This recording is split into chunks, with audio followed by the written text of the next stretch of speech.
कनुप्रिया आएंगी जो अपनी रचना खुद की है। कनुप्रिया। हेलो एवरीवन, और आज मैं एक कविता सुनाऊंगी। मतलब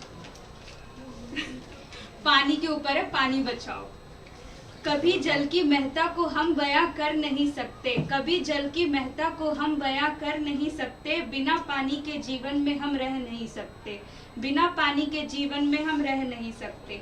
बचाए नीर की हर बूंद को, बचाए नीर की हर बूंद को हम साथ में मिलके, बचाए नीर की हर बूंद को हम साथ में मिलके। भूखे रह नहीं सकते, प्यासे रह नहीं सकते, कभी जल की महत्ता को बयां हम कर नहीं सकते, बयां हम कर नहीं सकते।